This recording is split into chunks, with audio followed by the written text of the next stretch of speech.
પંડિત પ્રવલ ટોડરમલજીની રચના મોક્ષમાર્ગ પ્રકાશકમાં આ 7મો અધિકાર જૈન મતાનુયાયી મિથ્યા દ્રષ્ટિઓનું સ્વરૂપ. એટલે જૈન મતમાં આયા છે, જૈન મતમાં છે, જૈન મતને માને છે, બીજા કોઈ ધર્મને માનતા નથી, પણ છતાંય એમને જે મિથ્યાત્વ રહેશે સૂક્ષ્મ એ પણ ત્યાગવા યોગ્ય છે, ને તો એના વગર એના હોવાથી મોક્ષ નહીં થાય.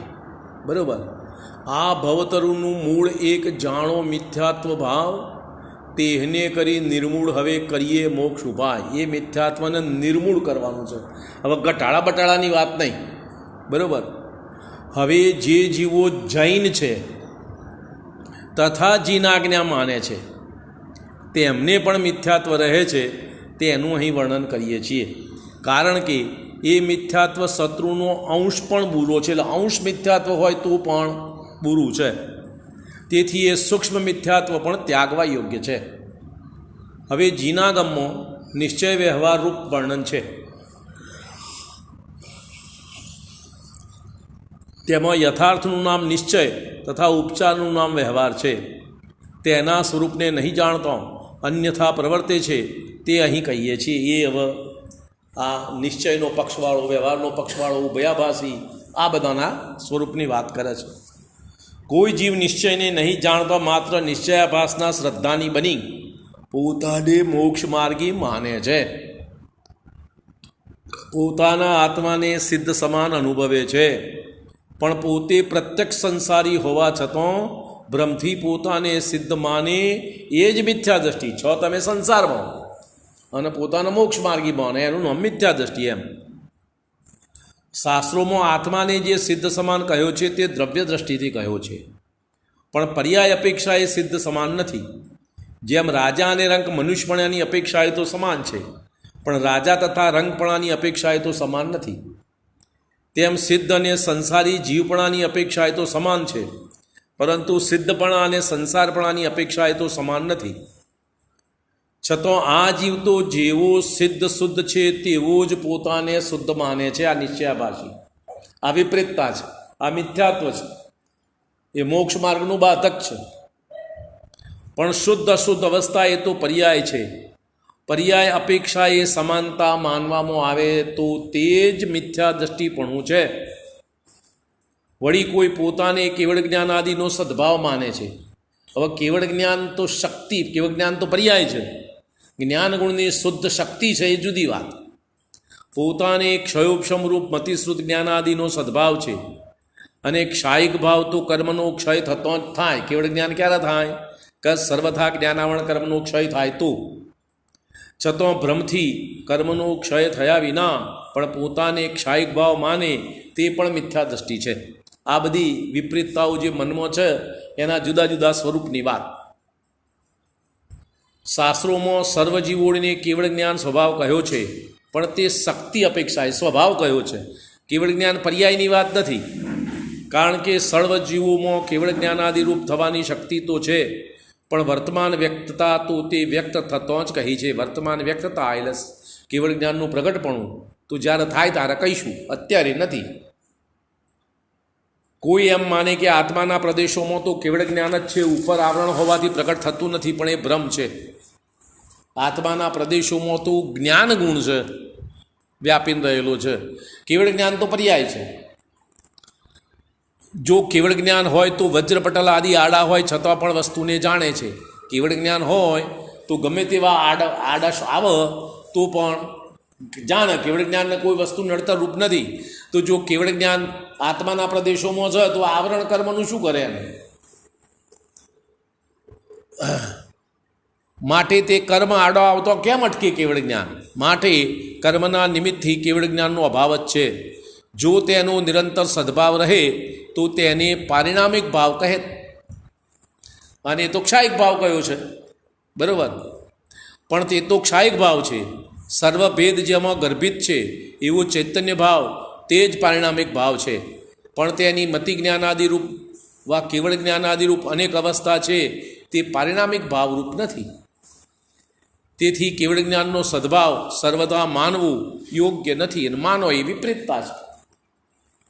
વળી શાસ્ત્રોમાં જે સૂર્યનું દ્રષ્ટાંત આપ્યું છે તેનો એટલો જ પરમાર્થ સમજવું કે જેમ મેઘ પટલ દૂર થતો સૂર્યનો પ્રકાશ પ્રકટ થાય છે તેમ કર્મોદય દૂર થતો કેવળ જ્ઞાન થાય છે, તથા જેમ મેઘ પટલ થતો સૂર્યપ્રકાશ પ્રકટ થતો નથી તેમ કર્મ ઉદય થતો કેવળ જ્ઞાન થતું નથી.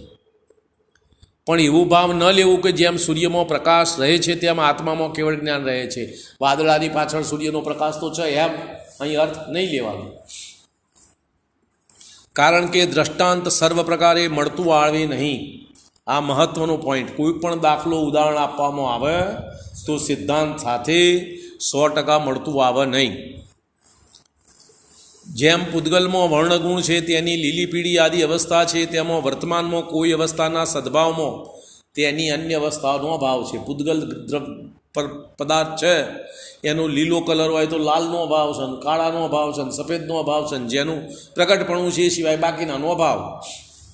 તેમ આત્મામાં ચૈતન્ય ગુણ છે તેની મતિ જ્ઞાનાદિરૂપ અવસ્થા છે અત્યારે, તો તેમાં વર્તમાનમાં કોઈ અવસ્થાના સદભાવમાં તેની બીજી અવસ્થાઓનો અભાવ જ છે. તો મતિ જ્ઞાનનો સદભાવ છે તો બાકીના કેવળ જ્ઞાન વગેરેનો અભાવ છે. એમ આવરણ અવશંકાકાર કહે છે. આવરણ નામ તો વસ્તુને આચ્છાદવાનું છે. હવે જો કેવળ જ્ઞાનનો સદભાવ નથી તો કેવળ જ્ઞાનાવરણ કેમ કહો છો? આ તો આવરણનો અર્થ એમ કે કેવળ જ્ઞાન છે ને એને ઢોંક છે એમ પેલો શંકાકાર કહે છે. એનો જવાબ, અહીં શક્તિ છે ને તેને વ્યક્ત ન થવા દે તે અપેક્ષાએ આવરણ કહ્યું છે. જેમ દેશ ચારિત્રનો અભાવ હોતો શક્તિ ગાતવાની અપેક્ષાએ અપ્રત્યાખ્યાનાવરણ કશાય કહ્યું છે તેમ અહીં જાણવું. અહીં એમ સમજવું કે વસ્તુમાં પરનિમિત્તથી જે ભાવ થાય તેનું નામ ઔપાધિક ભાવ છે. પરનિમિત્તથી જે ભાવ થાય એ બધા ઔપાધિક ભાવ, તથા પરનિમિત્ત વિના જે ભાવ થાય તેનું નામ સ્વભાવ ભાવ. જેમ જળને અગ્નિ નિમિત્ત થતાં ઉષ્ણપણું થયું ત્યાં શીતળપણાનો તો અભાવ જ છે. જેમ અગ્નિનું નિમિત્ત મળતો તે શીતળ થઈ જાય તેથી સદાકાળ જળનો સ્વભાવ શીતળ કહેવામાં આવે છે. પણ સદાકાળ શીતળપણું પ્રગટ છે એમ અર્થ નથી કરવાનો. પોઈન્ટ સમજમાં આવી એમ? કારણ કે એવી શક્તિ તેમાં સદા હોય છે પણ તે પ્રકટ થતો જ સ્વભાવ વ્યક્ત થયો કહેવામાં આવે. કોઈ વેળા તે વ્યક્તરૂપ થાય શીતળ સ્વભાવ અને કોઈ વેળા ના થાય. તેમ આત્માને કર્મનું નિમિત્ત થતો અન્ય રૂપ થયું કેવળ જ્ઞાન પ્રગટતા થયું. ત્યાં કેવળ જ્ઞાનનો અભાવ જ છે, પરંતુ કર્મનું નિમિત્ત મળતો સર્વદા કેવળ જ્ઞાન થઈ જાય છે. તેથી સદાકાળ આત્માનો સ્વભાવ કેવળ જ્ઞાન સ્વરૂપી છે એમ કહેવામાં આવે છે. કારણ કે એવી શક્તિ તેમાં સદા હોય છે પણ વ્યક્ત થતો સ્વભાવ વ્યક્ત થયો એમ કહેવાય. વળી જેમ શીતળ સ્વભાવના કારણે ઉષ્ણ જળને શીતળ માની તેનો પાનાદિ કરીએ તો દાજવું થાય. શીતળ સ્વભાવ છે જુદી વાત, અને અત્યારે જળ ગરમ છે પાણી અને એને પીવો તો દાજવાનું થાય. તેમ કેવળ જ્ઞાન સ્વભાવના કારણે અશુદ્ધ આત્માને કેવળ જ્ઞાન માની અનુભવવામાં આવે તો તેથી દુઃખી થાય. એ તો વિપરીત વસ્તુ છે, એ મિથ્યાત્વ છે. પોતાના સ્વરૂપમાં સમજવામાં કોઈ પણ પ્રકારની ભૂલ એનું નામ મિથ્યાત્વ. બરોબર? એ પ્રમાણે જે આત્માને કેવળ જ્ઞાનાદિ રૂપ અનુભવે છે તે મિથ્યા દ્રષ્ટિ છે નહીં, અને બીજા અનુભવને તું કેવળ જ્ઞાનનો અનુભવ માનું છું એમ. વળી કોઈ પોતાને રાગાદિ ભાવ પ્રત્યક્ષ હોવા છતાં પણ ભ્રમથી આત્માને રાગાદિ રહિત માને છે. ત્યાં અમે પૂછીએ છીએ કે આ રાગાદિ થતાં જોવામાં આવે છે તે કયા દ્રવ્યના અસ્તિત્વમાં છે? રાગાદિ શરીરમાં થાય છે કે જીવમાં? એમ. બરાબર? જો શરીરવા કર્મરૂપ પૂતગલના અસ્તિત્વમાં હોય તો એ ભાવ અચેતન અને મૂર્તિક હોય, એની અનુભૂતિ ના હોય, એનું વેદન ના હોય. પણ આ રાગાદિક તો પ્રત્યક્ષ ચેતનતા સહિત અમૂર્તિક ભાવ જણાય છે, માટે એ ભાવ આત્માના છે, માટે સિદ્ધ સમાન નથી એમ. વળી સમયસાર કળશમાં કહ્યું છે રાગાદિરૂપ ભાવ કર્મ છે તે કોઈ દ્વારા નથી કરાયા તેમ નહીં. કોઈએ નથી કર્યા એમ નહીં, કોકે તો કર્યા છે. કોને કર્યા છે? કેમ કે એ કાર્ય ભૂત છે, તથા જીવ અને કર્મ પ્રકૃતિ એ બંનેનું પણ કર્તવ્ય નથી. જીવનું છે અને કર્મ ઉદયનું બેનું નહીં, બેમાંથી એકનું છે. કારણ જો એમ હોય તો અચેતન કર્મ પ્રકૃતિને પણ તે ભાવ કર્મનું ફળ સુખ દુઃખ તેનું ભોગવવું થાય. જો બે એના કરતા હોય તો કોના? વિકાર ભાવના, રાગાદિ ભાવના. પરંતુ એ અસંભવ છે તથા એકલી કર્મ પ્રકૃતિનું પણ કર્તવ્ય નથી, કારણ કે તેને અચેતનપણું પ્રગટ છે. માટે રાગાદિકનો કરતા જીવ જ છે અને એ રાગાદિક જીવનું જ કર્મ છે, કારણ કે ભાવ કર્મ તો ચેતનાને અનુસરીને છે, ચેતના વિના હોય નહીં. તથા પૂદગલ જ્ઞાતા નથી. પૂદગલ તો જડ છે, જ્ઞાતા તો જીવ છે, તો એ રાગાદિ ભાવને જાણે છે જીવ. એ પ્રમાણે રાગાદિક ભાવ જીવના અસ્તિત્વમાં થયા છે. જો રાગાદિ ભાવોનું નિમિત્ત કર્મોને જ માનીને પોતાને રાગાદિનો અકર્તા માને તો, આ તો મારું નહીં પેલાનું કોમ છે એમ માનો તો, તે કરતા તો પોતે છે, પરંતુ પોતાને નિરુદ્ધમી બની પ્રમાદી રહેવું છે, તેથી કર્મનો દોષ ઠરાવે છે. આ ભ્રમ દુઃખદાયક છે, કારણ કે એ ભ્રમથી તમને દુઃખ જ પ્રાપ્ત થશે, સુખ નહીં મળે. એમ સમયસાર કળશમાં પણ એમ જ કહ્યું છે, જે જીવ રાગાદિકની ઉત્પત્તિમાં પરદ્રવ્યનું જ નિમિત્તપણું માને છે, પરદ્રવ્ય નિમિત્ત છે જુદી વાત, પણ એના સિવાય બીજું કશું નથી એમ માને છે, જનો અર્થ એમ. તે જીવ પણ શુદ્ધ જ્ઞાનથી રહિત છે અને અંધ બુદ્ધિ છે એવું બની મોહ નદીની પાર ઉતરતો નથી, મોહનો અભાવ કરી શકતો નથી. શ્રી સમયસારના સર્વવિશુદ્ધ જ્ઞાન અધિકારમાં જે આત્માને અકર્તા માને છે અને એમ કહે છે કર્મ જગાડે છે, કર્મ સુવાડે છે, પરઘાત કર્મથી હિંસા છે, વેદ કર્મથી અભ્રમ છે, માટે કર્મ કરતા જ છે, એમ માનનાર જૈનીને સાંખ્યમતી એટલે મિથ્યા દ્રષ્ટિ કયો છે. જેમ સાંખ્યમતી આત્માને શુદ્ધ માની સ્વચ્છંદી થાય છે, તેમ આ પણ આત્માને શુદ્ધ માની સ્વચ્છંદી થયો છે. એવા શ્રદ્ધાનથી આ દોષ થયો, એવું જે વિપરીત શ્રદ્ધાન કહ્યું આત્મા સર્વથા શુદ્ધ છે, એવા શ્રદ્ધાનથી રાગાદિકને પોતાના ન જાણ્યા અને પોતાને તેનો અકર્તા માન્યો, એટલે રાગાદિક થવાનો ભય રહ્યો નહીં, રાગાદિક મટાડવાનો ઉપાય કરવાનો રહ્યો નહીં, અને સ્વચ્છંદી બની ખોટા કર્મ બાંધી અનંત સંસારમાં ભટકે છે. કારણ કે બીજી વાત છો તો તમે મોનો ગમે તેમ, પણ જેવા પરિણામ થાય એવું કર્મબંધ નિયમથી થાય જ. તમારી માન્યતાનો કર્મબંધનો કોઈ સંબંધ નથી. એ તો કર્મબંધ તો પ્રકૃતિના નિયમ અનુસાર જેમ થતો હોય એમ થાય જ. શ્રી સમયસાર કળશમાં પણ એમ જ કહ્યું છે, વર્ણાદિક વા રાગાદિ ભાવ છે બધા આત્માથી ભિન્ન છે, એમ શંકાકાર કહે છે. સમયસાર કળશમાં તો અમે કહ્યું છે, એની વાત કરો તમે, કે વર્ણાદિ રાગાદિ એ આત્માથી ભિન્ન છે. વળી ત્યાં જ રાગાદિને પૂદગલમાં કહ્યા તથા અન્ય શાસ્ત્રોમાં પણ આત્માને રાગાદિક ભિન્ન કહ્યું, તે કેવી રીતે તારે અને તમે કેવું જવાબ આપશો? એનો જવાબ, રાગાદિક ભાવ પરદ્રવ્યના નિમિત્તથી ઔપાધિક ભાવ થાય છે અને આ જીવ તેને સ્વભાવ જાણે છે. જેને સ્વભાવ જાણે તેને બુરો ના માને. હવે રાગાદિ ભાવ પરદ્રવ્યથી થયા છે, પરદ્રવ્યના નિમિત્તથી થયા છે, ઔપાધિક ભાવ છે, વિભાવ ભાવ છે, અને આ જીવ એને બુરા ના જાણે, તેને મટાડવાનો ઉપાય ના કરે. બરાબર, વાત એના નાશનો ઉદ્યમ ન કરે. હવે એ શ્રદ્ધાન પણ ખોટું છે. જેમ પોતે શુદ્ધ સિદ્ધ સમાન છે એ શ્રદ્ધાન ખોટું, અને રાગાદિ ભાવ મારા નથી એ શ્રદ્ધાને ખોટું. બરાબર,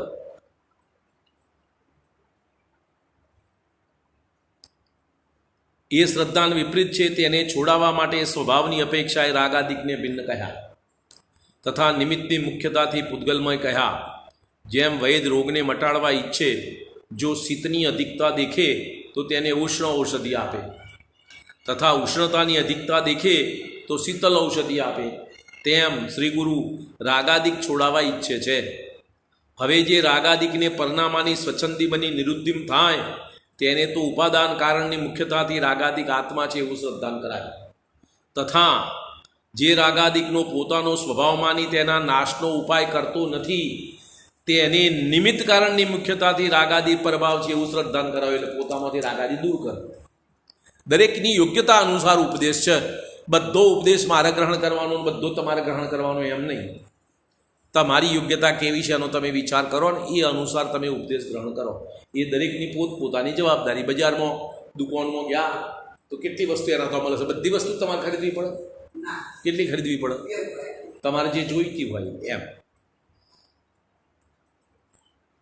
એ બંને વિપરીત શ્રદ્ધાનથી રહિત થતો સત્ય શ્રદ્ધાન થાય છે, પોતે સિદ્ધ સમાન શુદ્ધ છે એ, અને રાગાદી ભાવ મારા નથી અને મારે મટાડવાના નહીં, એ તો પરનું છે, એ બંને શ્રદ્ધાન વિપરીત છે.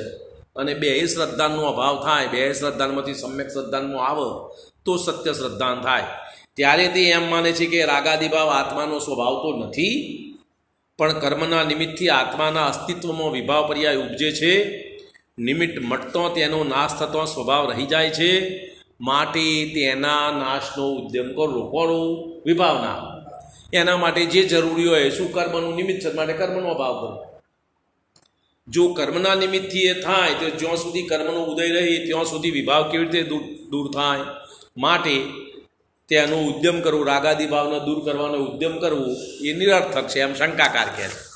એનો જવાબ, એક કાર્ય થવામાં અનેક કારણોની આવશ્યકતા છે.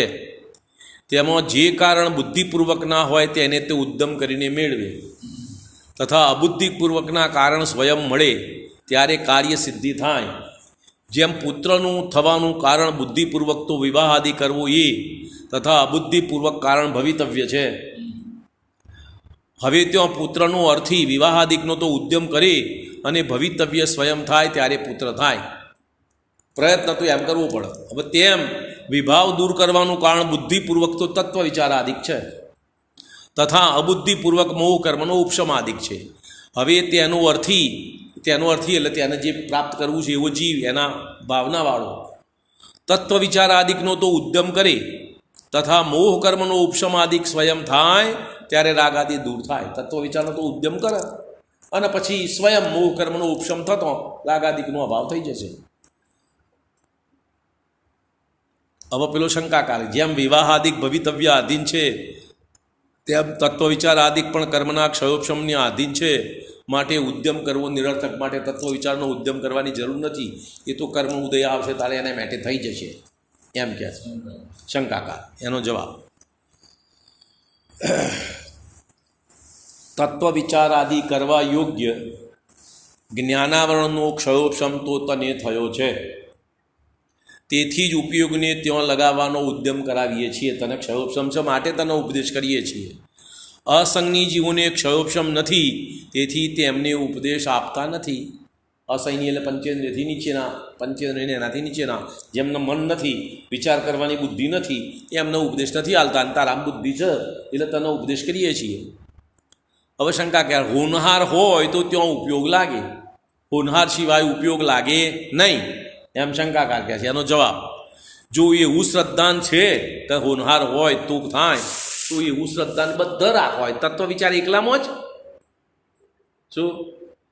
જો એવું શ્રદ્ધાન છે તો સર્વત્ર કોઈ પણ કાર્યનો ઉદ્યમ તું ન કર. તું ખાનપાન અને વ્યાપાર આદિકનો ઉદ્યમ કરે છે અને અહીં હોનહાર બતાવે છે, તેથી જાણીએ છીએ કે તારો અનુરાગ જ અહીં નથી.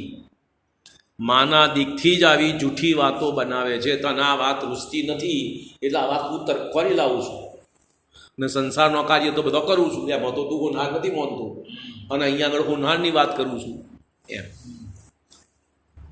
એ પ્રમાણે રાગાદિક હોવા છતાં પણ તેનાથી રહિત જે આત્માને જાણે છે, માને છે, તે મિથ્યા દ્રષ્ટિ જાણવા. રાગાદિક છે અને આત્માના રાગાદિક રહિત મૌન, એ મિથ્યા દ્રષ્ટિ. રાગાદિક છે અને આત્મામાં નથી, કર્મનો છે, એ પણ મિથ્યા દ્રષ્ટિ. એ બેનો સમન્વય કરવાની વાત છે. વળી તું કર્મનો સંબંધ હોવા છતાં પણ આત્માને નિર્બંધ માને છે, પણ તેનું બંધન તો પ્રત્યક્ષ જોઈએ છીએ. જ્ઞાનાવરણાદિકથી જ્ઞાનાદિકનો ઘાત જોઈએ છીએ, શરીર વડે તેના અનુસાર થતી અવસ્થા જોઈએ છીએ, તો બંધન કેમ નથી? વળી તું સિદ્ધ સમાન માનું છું તો તને બંધન તો છે. આત્મગુણોનો પૂરો પ્રગટપણું નથી, તે પ્રમાણે એવા ગુણોનો કર્મબંધ છે, અને શરીરની અવસ્થા અનુસાર તારું પરિણમન થાય છે, માટે તને બંધન તો છે. તું ના કહું એટલે શું થઈ ગયું? જો બંધન ન હોય તો મોક્ષ માર્ગી તેના નાશનો ઉદ્યમ શા માટે કરે?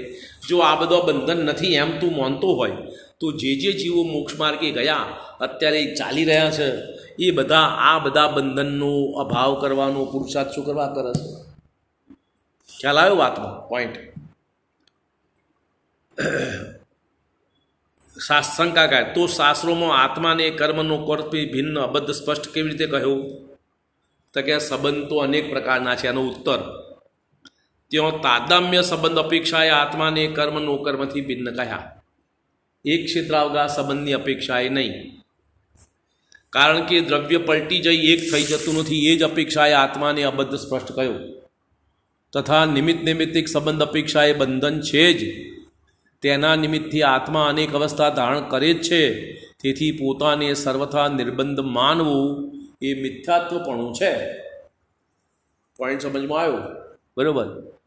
હવે શંકા કાઢે અમારે બંધ મોક્ષનો વિકલ્પ કરવો નથી, કારણ કે શાસ્ત્રમાં એમ કહ્યું છે કે જો બંધવ મુક્કવ મૂર્ણય સો બંધઈ ભણંતી, અર્થાત જે જીવ બંધાયો તથા મુક્ત થયો માને છે તે નિસંદેહ બંધાય છે. માટે અમારે તો બંધ મોક્ષના વિકલ્પો કરવા જ નથી, એમ શંકાકાર કહે છે. એનો જવાબ, જે જીવ કેવળ પર્યાય દ્રષ્ટિ થઈ બંધ મુક્ત અવસ્થાને જ માને છે, દ્રવ્ય સ્વભાવને ગ્રહણ કરતો નથી, તેને એવો ઉપદેશ આપ્યો છે કે દ્રવ્ય સ્વભાવને નહીં જાણતો એવો જીવ બંધાયો મુક્ત થયો માને છે તે બંધાય છે. જો સર્વથા જ બંધ મોક્ષ ન હોય તો આ જીવ બંધાય છે એવું શા માટે કહ્યું? બંધના નાશનો તથા મુક્ત થવાનો ઉદ્યમ શા માટે કરાવે છે? અને આત્મા અનુભવ પણ શા માટે કરવામાં આવે છે? માટે દ્રવ્ય દ્રષ્ટિ વડે એક પ્રકારની દશા છે, દશા એટલે હાલત, અવસ્થા, અને પર્યાય દ્રષ્ટિ વડે અનેક અવસ્થા થાય છે એમ માનવું યોગ્ય છે. દ્રવ્ય દ્રષ્ટિથી તો એક જ અવસ્થા, અને પર્યાય દ્રષ્ટિથી દરેક અવસ્થા બદલાયા કરે એમ માનવું એ સત્યવાદ.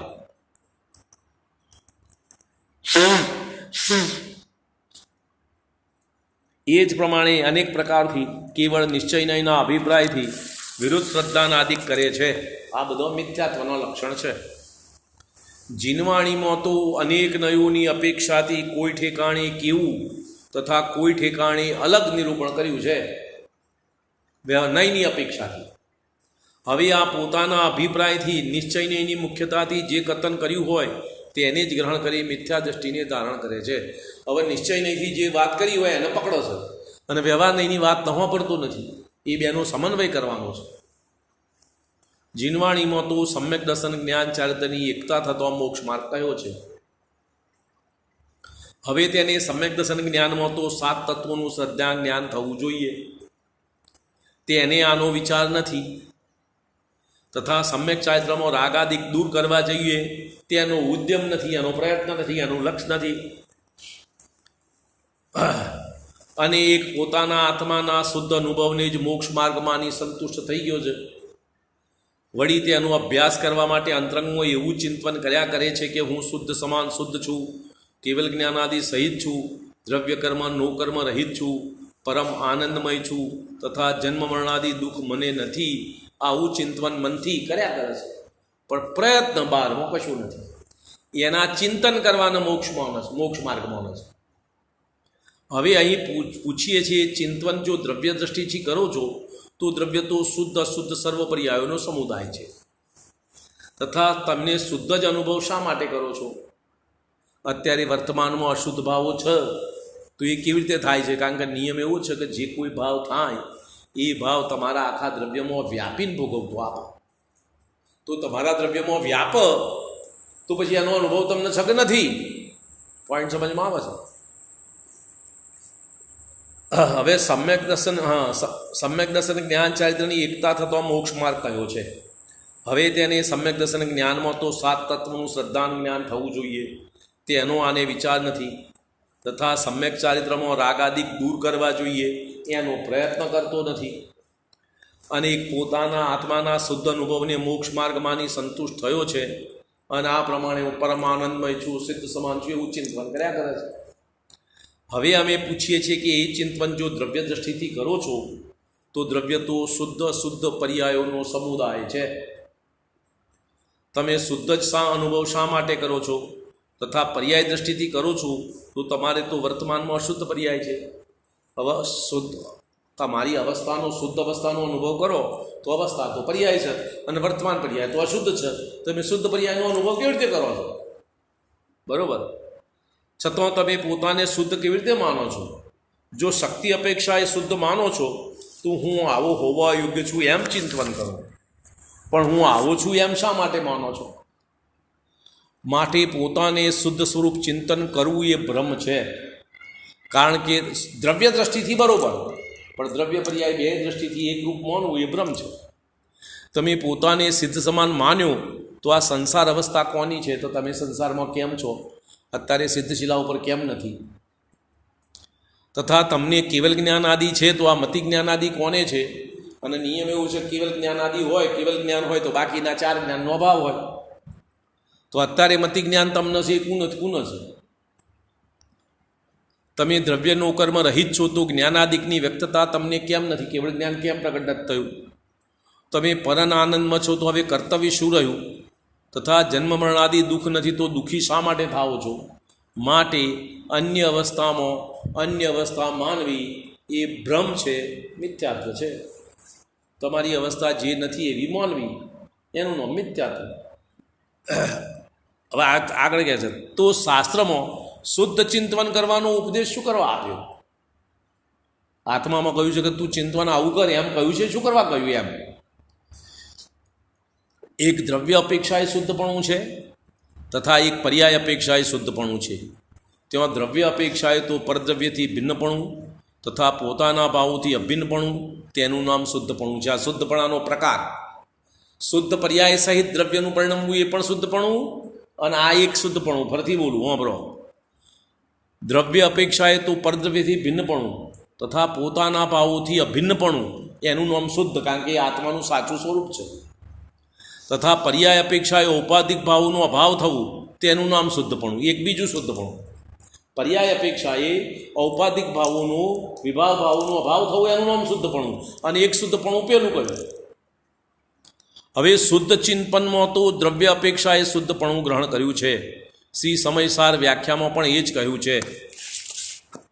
આત્મા પ્રમત નથી, અપ્રમત નથી, એ જ સર્વ પરદ્રવ્યોના ભાવોથી ભિન્નપણા વડે સેવતો શુદ્ધ એવું કહીએ છીએ.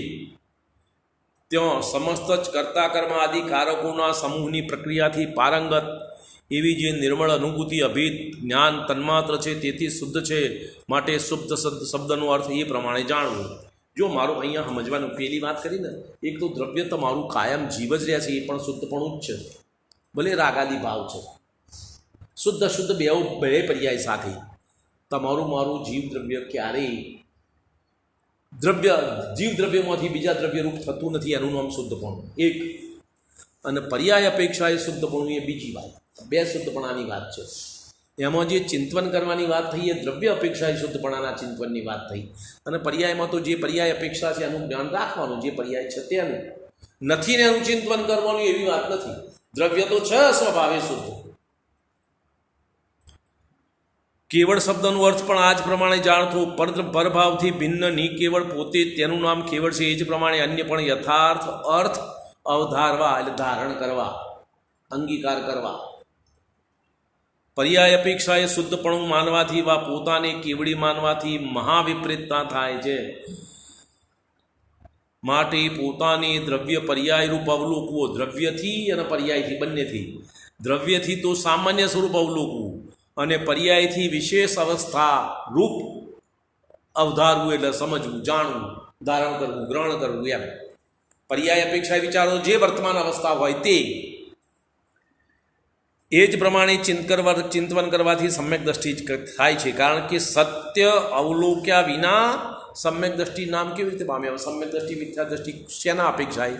મારા દ્રવ્ય સ્વરૂપ વિશે મારા મનમાં જે વિપરીતતા છે એનું મિથ્યા દ્રષ્ટિપણું, અને મારા દ્રવ્ય સ્વભાવ વિશે મારા મનમાં જે સાચી સમજ છે એનું નામ સમ્યક દ્રષ્ટિપણું. પોઈન્ટ સમજમાં આવ્યો? તો સમ્યક દ્રષ્ટિપણું પોતાનું સત્ય સ્વરૂપ જાણ્યા વિના સમ્યક દ્રષ્ટિ શી રીતે કહીએ? હવે નિશ્ચયભાષીની સ્વચ્છંદતા અને તેનો નિષેધ. હવે નિશ્ચયભાષીની આવી બધી માન્યતાઓ છે, આવા વિચારો છે, એ બધી ચર્ચા કરી. હવે એ નિશ્ચયભાષી કેવું સ્વચ્છંદ વર્તન કરે છે એની વાત. વળી મોક્ષ માર્ગમાં તો રાગાદી મટાડવાનું, શ્રદ્ધાન જ્ઞાન આચરણ કરવાનું હોય છે. સમ્યક દર્શન જ્ઞાન ચારિત્ર શેના માટે? રાગાદી મટાડવા માટે. તેનો વિચાર નથી. પોતાના શુદ્ધ અનુભવથી પોતાને સમ્યક દ્રષ્ટિ માની અન્ય સર્વ સાધનોનો નિષેધ કરે છે. હવે તું અત્યારે સંસારમાં છું, ભલે સમ્યક દ્રષ્ટિ છું, તો જો તું સંપૂર્ણ મોક્ષ નથી થયો, માટે ક્યાંક ખામી તો છે, તો જેટલી ખામી છે એટલી દૂર કરવાની છે, કરવા દેવાની છે. અને એ ખામી કોનામાં છે? જેટલી છે એટલી. ત્રુટિ, ખામીનો અર્થ ત્રુટિ અથવા તો દોષ, એ કોનામાં છે? બરાબર. માટે કહે છે કે અહીંયા એ બધો તો વિચાર કરતો નથી અને પોતાના શુદ્ધ અનુભવથી પોતાને સમ્યક દ્રષ્ટિ માની બાકીના સર્વ સાધનનો વિરોધ કરે છે, નિષેધ કરે છે. શાસ્ત્ર અભ્યાસ કરવો નિરર્થક બતાવે છે. દ્રવ્યાદિકના ગુણસ્થાન, માર્ગણા સ્થાનના અને ત્રિલોકાદિના વિચારોને વિકલ્પ ઠરાવે છે. તપશ્ચરણ કરવાને વૃથા ક્લેશ કરવો માને છે. વ્રતાદિક ધારણ કરવા તેને બંધનમાં પડવું ઠરાવે છે. તથા પૂજનાદિ કાર્યોને શુભાશ્રવ જાણી ત્યાગવારૂપ પ્રવૃત્તે છે.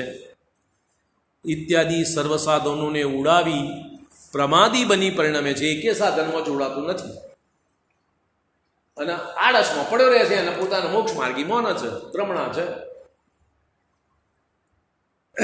જો શાસ્ત્ર અભ્યાસ નિરર્થક હોય તો મુનિઓને પણ ધ્યાન અધ્યયન એ બે જ કાર્ય મુખ્ય છે. ધ્યાનમાં ઉપયોગ ન જોડાય ત્યારે અધ્યયનમાં ઉપયોગ જોડે છે, મુનિઓની દશા. પણ વચમાં અન્ય ઠેકાણે ઉપયોગ લગાવવા યોગ્ય નથી. આ બે સિવાય, ધ્યાન અને અધ્યયન, એ બે સિવાય બીજા ક્યાંય ઉપયોગ લગાવવા યોગ્ય નથી. શાસ્ત્ર વડે તો તત્વોના વિશેષો જાણવાથી સમ્યક દર્શન જ્ઞાન નિર્મળ થાય છે. શાસ્ત્ર અભ્યાસ વડે વિશેષ ભેદ પ્રભેદો જાણો તો તમારું જે તત્વજ્ઞાન છે નિર્મળ થાય, એમાં દોષ નથી, ફાયદો કરે. તથા જ્યાં સુધી તેમાં ઉપયોગ રહે ત્યાં સુધી કશાય મંદ રહે છે. હવે જ્યાં સુધી તત્વ વિચારમાં, શાસ્ત્ર સ્વાધ્યાયમાં, તત્વના સ્વરૂપ જાણવામાં તમારો ઉપયોગ લાગેલો રહે ત્યાં સુધી નિયમથી કશાય મંદ જ રહે. કશાયમાં ઉપયોગ જોડાય તો જ કશાય તીવ્ર બને. અત્યારે તમારો ઉપયોગ શાસ્ત્ર સ્વાધ્યાયમાં છે તો કશાય મંદ રહે. તથા જ્યાં સુધી તેમાં ઉપયોગ રહે ત્યાં સુધી કશાય મંદ રહે છે અને ભાવિ વિતરાગ ભાવોની વૃદ્ધિ થાય છે. તો એવા કાર્યોને નિરર્થક કેમ મનાય? માટે આ બધા જે કાર્યો છે એ રાગાદિક ઘટાડવાનો, મટાડવાનો પુરુષાર્થનો કાર્ય છે અને વિતરાગ ભાવોની વૃદ્ધિ થાય છે. એવા કાર્યને નિરર્થક કેમ કહીએ? પેલો નિશ્ચયભાષી નિરર્થક કહે છે. હવે શંકાકાર, ફરીથી નિશ્ચયભાષી શંકા કરે છે. જૈન શાસ્ત્રોમાં આધ્યાત્મ ઉપદેશ છે ત્યાંનો અભ્યાસ કરવો, પણ અન્ય શાસ્ત્રોના અભ્યાસથી કોઈ સિદ્ધિ નથી. માટે ચરણાનિયોગના, કર્ણાનિયોગના, તત્વાસૂત્ર આદિ ન્યાયના આ બધા ગ્રંથો નહીં વાંચવા, એમ પેલું શંકાકાર કહે છે. જો તારી દ્રષ્ટિ સાચી થઈ તો બધા જ જૈન શાસ્ત્રો કાર્યકારી છે. તેમાં પણ મુખ્યપણે આધ્યાત્મ શાસ્ત્રમાં તો આત્મ સ્વરૂપનું કથન મુખ્ય છે. હવે સમ્યક દ્રષ્ટિ થતો આત્મ સ્વરૂપનો તો નિર્ણય થઈ ચૂક્યો છે. પછી જ્ઞાનની નિર્મળતા માટે એવા ઉપયોગને મંદ કશાયરૂપ રાખવા અર્થે અન્ય શાસ્ત્રોનો અભ્યાસ મુખ્ય જરૂરનો છે. કારણ કે તને આધ્યાત્મનો અભ્યાસ થઈ ગયો, સમ્યક દર્શન થઈ ગયું. હવે તારા રાગાદી ભાવોને મંદ રાખવા માટે, તારું તત્વજ્ઞાન નિર્મળ કરવા માટે અન્ય આધ્યાત્મ સિવાયના બીજા શાસ્ત્રોનો અભ્યાસ જરૂરી છે. તથા આત્મ સ્વરૂપનો નિર્ણય થયો છે તેને સ્પષ્ટ રાખવા માટે, તેને ચોક્કસ રાખવા માટે, મજબૂત રાખવા માટે પણ આધ્યાત્મ શાસ્ત્રનો અભ્યાસ જરૂરનો છે. સમ્યક દર્શન થઈ ગયેલા આધ્યાત્મ શાસ્ત્રનો અભ્યાસ નહીં કરવું એમ નહીં, પરંતુ અન્ય શાસ્ત્રોમાં અરુચિ તો ન હોવી જોઈએ. જેને અન્ય શાસ્ત્રોની અરુચિ છે તેની આધ્યાત્મની રુચિ પણ સાચી નથી.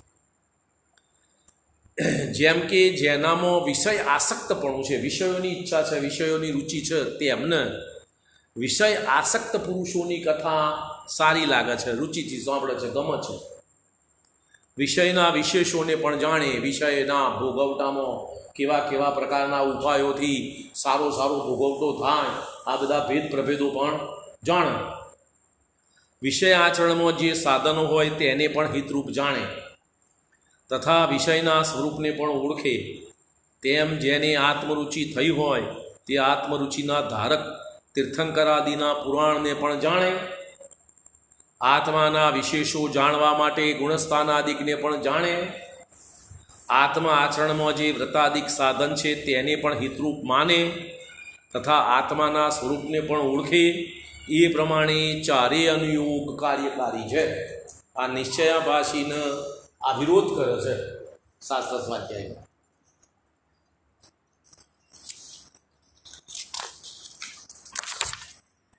તેનું યથાર્થ જ્ઞાન થવા અર્થે શાસ્ત્રોનું સાચું જ્ઞાન થવા અર્થે શબ્દ ન્યાય શાસ્ત્ર ન્યાય વગેરેના શાસ્ત્રો પણ જાણવા જોઈએ. એટલે કે તેનો પણ પોતાની શક્તિ અનુસાર થોડો અથવા ઘણો અભ્યાસ કરવો યોગ્ય છે. વ્યાકરણનો, ન્યાયનો, શબ્દોનો, ભાષાનો એ પણ જાણવું. તમારે સંસ્કૃત ભાષામાં શાસ્ત્ર વાંચવું હોય તો સંસ્કૃત ભાષાનું જ્ઞાન પણ જરૂર પૂરતું કરવું એમ. હવે શંકાકાર કહે છે પદ્મનંદી પંચવિસ્તિકામાં એમ કહ્યું છે કે જે બુદ્ધિ આત્મ સ્વરૂપમાંથી નીકળી બહાર શાસ્ત્રોમાં વિચરે છે તે બુદ્ધિ વ્યભિચારિણી છે એમ પદ્મનંદી આચાર્ય લખ્યું છે. એમ શંકાકાર કહે છે. વાત સાચી. એટલે એનું એમ કહેવું છે શંકાકારનું કે શાસ્ત્ર અભ્યાસ ના કરવો. શાસ્ત્ર અભ્યાસમાં બુદ્ધિ જાય તો પદ્મનંદી આચાર્ય એને વ્યભિચારી કહી માટે શાસ્ત્ર અભ્યાસ નહીં કરવો એમ કહે છે. એનો જવાબ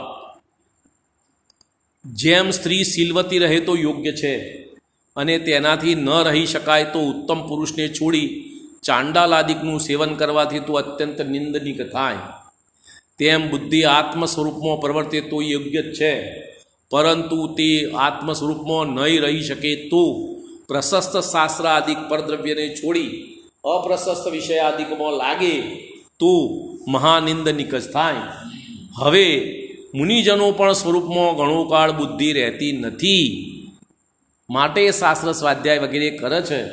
તો તારી બુદ્ધિ કેવી રીતે રહે છે અંતરંગમાં, ઉપયોગ ધ્યાનમાં, આત્મ સ્વરૂપમાં?